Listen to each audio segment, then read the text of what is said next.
وادی فرغانہ موجودہ ازبکستان میں اندیجان میں پیدا ہوئے بابر عمر شیخ مرزا 1486 1454 1499 سے 1486 تک فرغانہ کے گورنر کے بڑے بیٹے اور تیمور 1336 کے عظیم پوتے تھے۔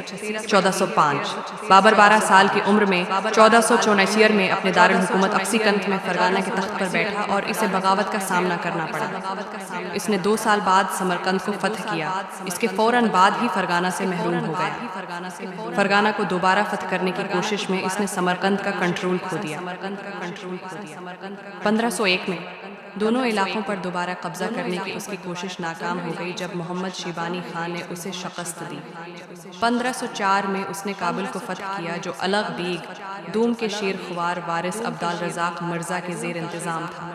بابر نے صفوی حکمران اسماعیل اول کے ساتھ شراکت داری قائم کی اور ترک کے کچھ حصوں بشمول سمرقند پر دوبارہ قبضہ کر لیا، صرف اسے دوبارہ کھونے کے لیے اور دوسری نئی فتح شدہ زمینیں شیبانیوں کے حوالے کر دی۔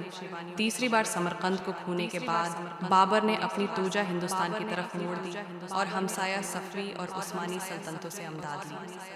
اس نے 1526 عیسوی میں پانی پت کی پہلی جنگ میں دہلی کے سلطان ابراہیم لودھی کو شکست دی اور مغل سلطنت کی بنیاد رکھی۔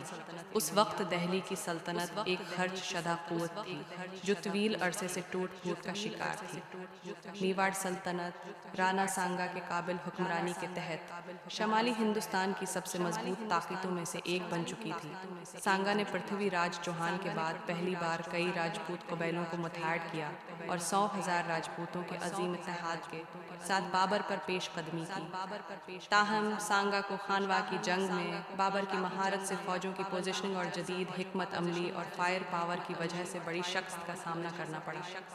خانوا کی جنگ ہندوستانی تاریخ کی سب سے فیصلہ کن لڑائیوں میں سے ایک تھی، پانی پت کی پہلی جنگ سے بھی زیادہ، کیونکہ رانا سانگا کی شکست مغلوں کی شمالی ہندوستان کی فتح میں ایک اہم واقعہ تھا۔